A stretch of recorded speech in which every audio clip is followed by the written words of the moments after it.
بسم اللہ الرحمن الرحیم۔ ناظرین گرامی، پسند کی شادی ہر لڑکے اور لڑکی کا شرعی حق ہے۔ اس حق کو کوئی بھی ماں باپ چھین نہیں سکتا۔ ہاں، ماں باپ کی رائے، ان کی پسند کا خیال رکھنا ایک فرمانبردار بچے کی نشانی ہے۔ ماں باپ آواز دے، نماز توڑ کے کہو لبیک یا اماں یا ابا۔ شریعت میں سب سے زیادہ حق اللہ کے بعد والدین کو ہے، لیکن لامحدود حقوق کسی کے بھی نہیں ہوتے۔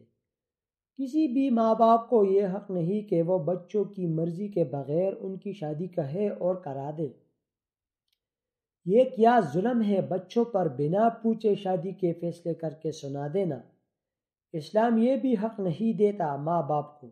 اگر دیتا تو کیوں نکاح کے ٹائم 3 بار پوچھا جانے والا سوال قبول ہے، قبول ہے، قبول ہے، کیوں یہ سوال 3 بار پوچھا جاتا ہے؟ تاکہ لڑکا یا لڑکی کی مرضی جان لے۔ یہ شرعی طور پر حق ہے لڑکا لڑکی کی۔ تو اس جملے سے واضح ہے کہ اسلام نے لڑکا لڑکی کی مرضی کو کتنی اہمیت دی ہے۔ یہ سوال ماں باپ سے کیوں نہیں پوچھا جاتا؟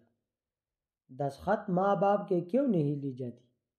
کیوں یہ حق صرف اور صرف اسلام نے لڑکا لڑکی کو ہی دی ہے؟ زبردستی شادی کرانا والدین کا ظلم ہے بچوں پر، اور ظلم کرنے والے اللہ کو بھی پسند نہیں۔ اگر کوئی لڑکی لڑکا کہہ دے کہ میں یہاں شادی نہیں کرنا چاہتی، تو یہاں کوئی بھی بچہ نافرمان نہیں ہے۔ اسے نافرمانی نہیں کہہ سکتے، کیونکہ یہ زندگی کے اہم فیصلے ہوتے ہیں۔ یہ شرعی حق ہے، لڑکا لڑکی کو اللہ سے ملا ہے۔ جب اللہ یہ حق ان بچوں کو دے رہا ہے تو بات یہاں پر ختم ہوتی ہے۔ اللہ کے واسطے بچوں پر ظلم نہ کریں، اور بچوں سے بھی کہتی ہوں اللہ کے واسطے کورٹ میرج نہ کریں، کیونکہ اسلام اس کی بھی اجازت نہیں دیتا، بس پسند کی شادی کی اجازت دیتا ہے۔ زنا عام کیوں؟ زنا آج کل عام ہے کیوں؟ اس کی وجہ ماں باپ بھی ہے۔ اگر وہ جلد اپنے بچوں کی شادی ان کی پسند کی جگہ نہ کرائے تو یہ جو زنا عام ہے اس سے بھی عام ہوگا۔ کیوں سوشل میڈیا پہ راتوں رات چپکے سے باتیں ہو رہی؟ کیوں زنا ہو رہے؟ کیوں گناہ ہو رہے؟ کیونکہ ماں باپ راضی نہیں۔ اللہ کے واسطے بچاؤ اپنے بچوں کو زنا سے۔ اللہ کے واسطے ایسا جبر نہ کرو بچوں پر، نکاح کرا دو ان کی پسند سے، نہیں تو یہ زنا اور تیزی سے پھیلتا رہے گا۔ بچے کیا کرے اگر ماں باپ نہیں مانے؟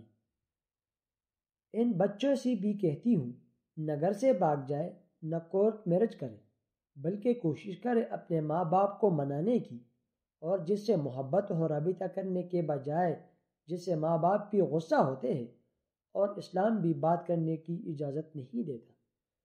تو پلیز یہ راستے چھوڑے، بلکہ لڑکے سے کہے کہ وہ رشتہ بھیجے۔ جب ایک دوسرے کے ماں باپ ملے، باتیں ہو ان کے بیچ، انہیں بھی علم ہوگا کہ جن کو اپنی بیٹی دے رہی ہے وہ کیسے لوگ ہیں، کس طبیعت کے ہیں، ہماری بیٹی اس گھر میں خوش رہے گی کہ نہیں، کیونکہ یہ سب دیکھنا بھی ضروری ہے۔ لڑکے یا لڑکی سے ملنا بھی ضروری ہے۔ فون پر رابطے سے کچھ معلوم نہیں ہوتا کہ کون کیسا ہے، کس کی کیا اصلیت ہے۔ کوششوں کے باوجود بھی والدین نہیں مانے تو پلیز ان کی جبر کو بھی مان لیں، ان کی ظلم کو بھی مان لیں، کیونکہ پھر انسان کے پاس کوئی اور راستہ نہیں ہوتا۔ نہ بھاگ کے شادی کر سکتا ہے،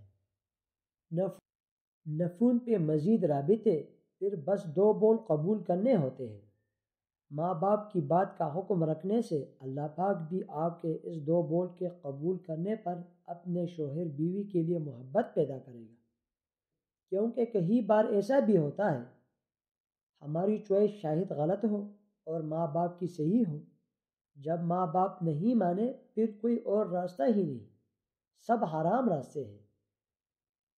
میری بہنوں، ہاں یہ سچ ہے کہ ہمارا سسرالی معاشرہ بڑا ظالم ہے، لیکن بہنوں سہنا سیکھو۔ ہیرا بھی تو کوئلہ تھا، ستے ستے ہیرا بنا ہے، بے حد سہا جاتا ہے تب ہیرا بنتا ہے۔ سہنا سیکھو، برداشت کرنا سیکھو۔ میری پیاری بہنوں، ہاں ہمارا سسرال بڑا ظالم ہے، دل پڑتا ہے یہ لکھ کر رونا بھی آتا ہے۔ اتنا ظلم بچیوں پر، اتنا ظلم بیٹیوں پر، بیٹیوں کے آنسو نہیں رک رہے، ہچکیاں نہیں رک رہی۔ عورت جب ماں بنتی ہے تو رحمت ہوتی ہے، اس کے پیروں تلے جنت ہوتی ہے۔ پتہ نہیں کیوں ساس بن کے سر سے لے کر پیروں تک آگ بن جاتی ہے۔ لیکن پلیز بیٹیوں کو سہنا سکھاؤ، برداشت کرنا سکھاؤ، بس کہنا زبان بن کر نہ سینا جانا پیارے بیٹی، کیونکہ جب بیٹی بولتی ہے تو بد اخلاق کہلائی جاتی ہے، اور جب چپ ہوتی ہے تو خود کو اندر ہی اندر کاتی ہے۔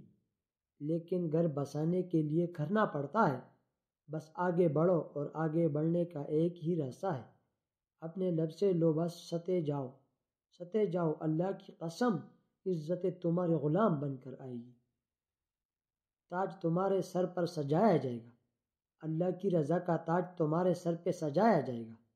سہنا سیکھو، سسرال تو ہے ہی ظالم۔ ارے اتنا ظلم سسرال میں، بچی گھر میں آئی کہ تم ماں نہیں بن سکتی، تونے دیتا، بیچاری خود گھر میں سب سے زیادہ پریشان ہے، اور ساس کی باتوں سے اس کے دماغ پھٹ جائے گا، پاگل ہو جائے گی بیچاری۔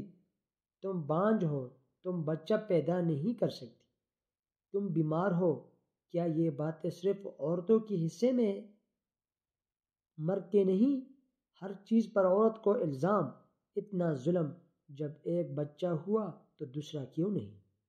ارے بہو بچہ پیدا کرنے والی مشین ہے کیا؟ اگر دوسرا بچہ نہیں بھی ہو رہا، تونے پہ تونے، اتنا ظلم، یہ تو اللہ کے ہاتھ میں ہے یا انسان کے؟ اگر سب بچے بیٹیاں ہوئی بھی کیا نام دیا جاتا؟ منحوس ہو، سب بچے بیٹیاں کر کے پیدا کی ہے۔ مت کرو اتنا ظلم بچیوں پر، مت کرو خدا را، خود کی بیٹی خوشحال ہو تو سکون، جب بہو خوشحال ہو بے سکون۔ ارے ایسے انسان ہو تو اپنے بیٹوں کی شادی نہیں کراؤ، جب اپنے بیٹوں کو بہو کے ساتھ خوش نہیں دیکھ سکتے۔ ساس گھر میں سب سے بڑی ہے، ساس کو چاہیے سمجھدار بننے، رشتوں کو جوڑے، گھر کو ٹوٹنے سے بچائے، اپنے بیٹوں کی زندگی سنوارے، برباد نہ کرے۔ کچھ بہو کی غلطیاں درگزر کرے، پیار سے بات کرے، محبت دے، غلطی کرنے پر سمجھائے پیار سے، تونا نہ دے، کانا بنائے، نقص نہ نکالے، تعریف کرے، حوصلہ افزائی کرے، واللہ ہزاروں گھر ٹوٹنے سے بچ جائیں گے، ہزاروں گھر آباد ہوں گے۔ دوستو اگر ویڈیو پسند ہے تو مزید اس طرح ویڈیو دیکھنے کے لیے چینل کو سبسکرائب کریں اور ساتھ بھی بیل آئیکن کو پریس کریں، تاکہ ہماری آنے والی ویڈیوز آپ کو بر وقت موصول ہوتی رہے۔ شکریہ۔